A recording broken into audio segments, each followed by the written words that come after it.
e, Diyarbakır-Batman karayolunda Bismil'e doğru olan yerde Türkiye'nin aynı zamanda da dünyanın sayılı leylek kolonilerinden biri bulunmakta. Leylekler Dicle Nehri'ne ve Diyarbakır-Batman karayoluna paralel olan yüksek gerilim hatlarında beton ve çelik direklerde yuva yapıyorlar. Yuvaların arası tabii beton ve elektrik direklerine bağlı olarak 200 metre. Bu şekilde düzenli koloni çok az bulunur.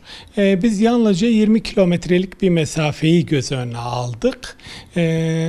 Yuvacık'la Köseli köyleri arasındaki yuvaları takip ettik. 2003 yılında başlamıştık. Böylesine düzenli bir koloninin acaba yıllar içinde popülasyonda sayısal değişimler var mı? Bu doğa olaylarından etkileniyor mu diye düşünmüştük. Ve bazı ilginç sonuçlara ulaştık. Yaklaşık olarak 46 ile 58 yuva her yıl bir şekilde kullanılıyor. Genel olarak yuvanın sahipleri eski sahipleri. Yani leylekler kendi yuvalarını bilirler. Başkalarının yuvasına gitmedikleri gibi başkaları yuvalarına gelince kabul etmiyorlar. Leyleklerin aynı zamanda ekosistemde önemli bir görevleri var. Bunlar da besin zinciri dediğimiz olayla açıklanabilir. Leylekler karnivor. Yılanlar, kurbağalar, balıklar, çeşitli böceklerle besleniyorlar. Tarlalarda mesela toprak sürülmesi esnasında toprak solucanlarıyla da besleniyorlar. Dolayısıyla besin piramidinin içinde leyleklerin böyle bir görevi var. Leylekler yöre halkı tarafından da korunup kollanıyor. Mesela direklerin olduğu yerde yoğun olarak mısır tarımı, pamuk tarımı ya da diğer sebze ve tahıl ürünleri yetiştiriliyor. Leylekler hiç etkilenmiyor. Vatandaş da bu dönemde onları rahatsız etmemek için ciddi biçimde özen gösteriyor. Yöre halkı bu hayvanlara yakınlık gösteriyor. Aynı zamanda leylekler güneye göç etmeleri dolayısıyla da kutsal kabul ediliyor. Bizim de ilgimizi çekmişti. 2003 yılında başladık çalışmalara ve 2017 yılında da sürdürüyoruz. Leylekler bölgemizde Şubat ayının ortalarından itibaren geliyor. Önce öncüler geliyor. Bunlar kendi yuvalarını buluyorlar. Kendi yuvalarına geliyorlar. Orada gecelemeye başlıyorlar.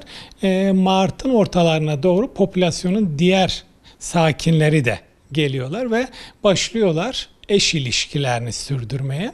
Eş ilişkilerini sürdürürken bu sefer yuva kurma çalışmalarına da devam ediyorlar. Zaten bir yuva mevcut ama bu yuvanın üzerine yeni materyal getiriyorlar. Dolayısıyla hem yumurta için hem yavrular için daha temiz, daha hijyenik diyebileceğimiz bir ortam hazırlanıyor. Leylekler genel olarak Mart'ın sonunda yumurta bırakarak kuluçkaya başlıyorlar. 5 tane yumurta yapıldığı biliniyor. 5 yumurta yaparlar ve ilk yumurtadan itibaren kuluçkaya yatıyorlar. Eşler bunu münavebeli yani dönüşümlü olarak yapıyorlar. Birlikte kuluçkayı sürdürüyorlar. Bir aydan sonra yavrularımız görülmeye başlıyor. Genel olarak Mayıs'ın sonu itibariyle yavrular da yaklaşık olarak 2 ay kadar anne babanın bakımına muhtaç. Burada Diyarbakır popülasyonunun özelliği 5 yavrulu, 4 yavrulu ya da 3 yavrulu yuvaları biz bol buluyoruz. Niye? Çünkü yiyecek Dicle Nehri'nden işte 50 metreden en fazla 500 metreden sağlanıyor. Dolayısıyla yavrular açlıktan yana sıkıntı çekmedikleri için hepsi de yaşıyor. Dolayısıyla bu sayısal veriler başka yerlerde çok az. Genelde ortalama olarak veriliyor. Araştırmalardan biliyoruz. 1 veya 2 yavru varken burada biz 4 yavrulu, 5 yavrulu yuvaları onlarca sayısıyla görebiliyoruz. Şimdi pek çok yerde var. Burada özellikle nehre yakın olmaları büyük bir avantaj. Onun dışında ağaçlarımız maalesef yeterli değil. Ağacımız çok az. Yüksek gerilim hatları leylekler için büyük bir avantaj. Süzülerek uçmaya başladıkları gibi konması daha rahat. Ondan dolayı bu gerilim hatlarını tercih ediyorlar. Bir başka ilginç özellik pek çok yerde insanlardan kaçarlarken burada özellikle köylere yakın olarak yoğunlaşıyorlar. Niye? Çünkü avcıların özellikle yırtıcı kuşların saldırısından köylere yakın olmakla kurtuluyorlar. Mesela eskiden şehir içinde Diyarbakır'da yaparlardı yuvayı. Tabii şehirleşme artınca onlar çekildiler. Şimdi yuvalarını insanlara yakın yerlerde yapmakla yırtıcıların etkisinden, baykuşlardan ya da gündüz yırtıcılarından kurtulmuş oluyorlar. Leylekler özellikle bereketli yerleri tercih ediyorlar. Mesela leylekler kurak olduğu dönemlerde yavru az yetiştiriyorlar. Onun nedeni işte kıtlığın etkisi bitkilere, işte sudaki canlılara sirayet ediyor. Leylekler de özellikle böyle bereketli yerleri tercih ediyor. Yoksa leylekler tek başlarına, leyleğin kendisi aslında bereket de biz tabii o şekilde bağlantı kuramayız. Ama leylekler de böyle bereketli alanları özellikle tercih ediyorlar. Leyleklerin bu bağlılığı aslında iyi bir örnek. Diğer canlılara tabii biz insanlara da özellikle yuvalarına bağlılar. Leylekler onlarca yıl aynı yuvayı kullanırlar. Eşler diyorlar, birbirlerini tanımaktan ziyade yuvayı tanırlar. Tabii ki eşlerin birlikteliği de söz konusu. Ben yuvaya olan bağımlılıklarını söylemek istiyorum. Leylekler bu yuvayı 30 sene kadar da kullanabilirler. O yüzden yuvaya bağlılıkları bizler için de örnek alınması gerekiyor. Mesela Bismiller buna sahip çıktılar, sağ olsunlar, bir heykelini oluşturdular. Doğrudur, yani leyleği bir sembol olarak kullanabiliriz. Bunu da kullanan Bismil ilçemizi, ilgilileri de tabii tebrik etmek lazım. Diyarbakır'ın da sembolleri arasında düşünülebilir. Diyarbakır'ın zenginliği yalnızca leyleklerden yana değil, aynı zamanda Diyarbakır'da 280 tane kuş türü de biz tespit ettik. Şehir merkezinde bir yıl içinde siz 180 kuş türünü de görebilirsiniz. Yani Diyarbakır deyim yerinde ise bir açık hava şeyi gibi, müzesi gibi düşünülebilir. Bir kuş cenneti olarak düşünülebilir. Çünkü Dicle Vadisi çok bereketli. Bundan dolayıdır ki Dicle Vadisi içinde yoğun bir sulu tarım yapılır, verim oldukça yüksektir. Leylekler de bundan istifade ediyorlar. Birlikteliği onun kanıtıdır. Evet. Tabii bunlar bizim zenginliğimiz. Biyolojik çeşitlilik diyebilirsiniz, biyolojik zenginlik diyebilirsiniz, doğal zenginlik diyebilirsiniz. Tabiatta hayvan varsa, bitki varsa insan da vardır.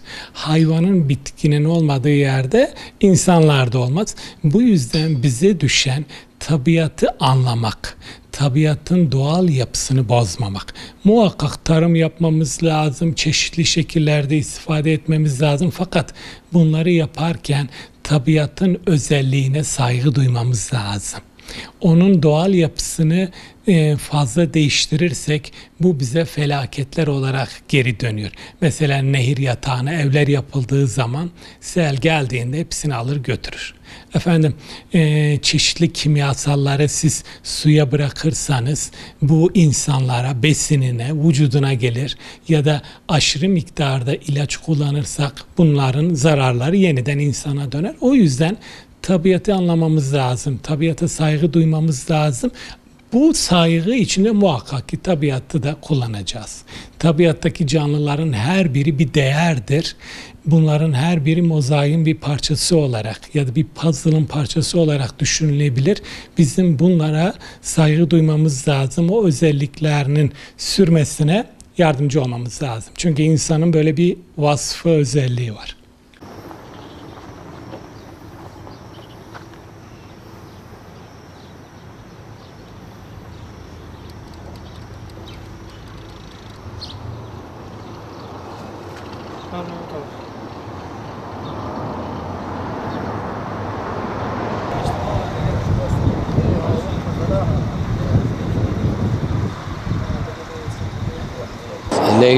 Leylekler Mart'tan geliyor. Mart'ın sonunda burada yuvalarını yapıyorlar. Yavru çıkartıyorlar. Herhalde dedim yani yazın sonuna doğru yine toparlanıp gidiyorlar. Ben onu biliyorum. Çoğu yani rastladık. İlaç olarak da onların şeyini alıyorlar. Nedir onların dışkısı mı neymiş? Evet. Onları da alıyor, gelip topluyorlar. Yani onları seven kişiler gelip bakıyorlar. Gelip yani geldiği zaman biz biliyoruz artık Mart'a doğru yani her şey, havalar güzel düzeniyor. Biz yani onlara geldiğinde herhalde sobalar falan daha kaldırıyorlar. Sana diyeyim işte bu çeşit şeyler oluyor. Aynı her sene aynı yuvalar, yuvalar yıkılmasa rüzgardan dolayı aynı yine yuvalarına geliyorlar.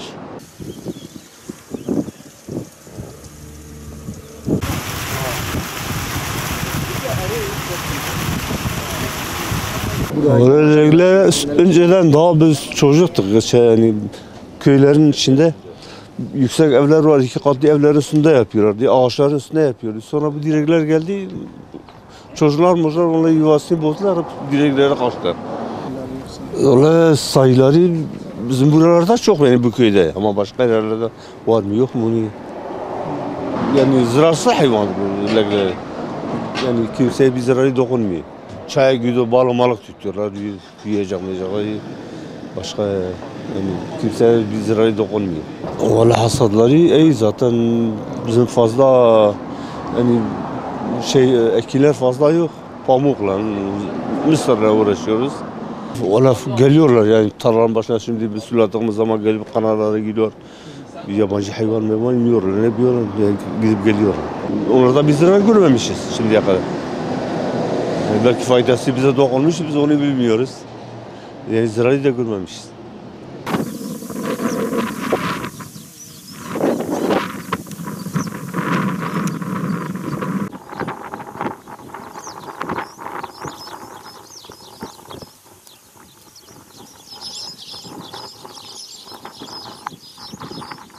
Ya burada leylekler her zaman bazen kışın da hiç gitmiyorlar. Yani mevsim normalleri eğer şartlar uygun olsa sıcaklık bazen bölgede yani oluyor. Buranın normal mevsimleri değişmiş. Yani genelde leylekler bazı seneler hiç gitmiyor. Burada kalıyorlar. Toprakla zaten burası Mezopotamia'dır. Mezopotamya olduğu için de bütün bereketli topraklar zaten buradadır yani. Dicle, Fırat Nehri arasındaki bütün topraklar bereketlidir. Budur yani başka zaten leylekler de buradadır yani her zaman leylekler bu bölgededir. Bölge her zaman herkes gelip de bu leyleklerin fotoğraflarını çekiyorlar. Bu da yani köy için daha güzel bir şeydir. Daha simge oluyor. O yüzden bizi sevindiriyor. Kime yani leyleğin zararı kime oluyor? Hiç kimseye bir şey yapmıyor ki yani. Herhangi leylekte bir zarar da görmüyoruz yani. Leylekte faydalarını görüyoruz, zararını görmüyoruz. Yani normalde tarlada gittiği zaman o kurtları yiyor. Olmuyor yani leylek herhangi bir ürüne bir şeye zarar vermiyor. O yüzden yani leyleğe biz kalkıp da zarar veririz. Hani kim o düşünceyle yapıyor da leyleğin eti bile yenmiyor yani. Kalkıp da leyleği amaçta kullanmak yanlış bir şeydir yani.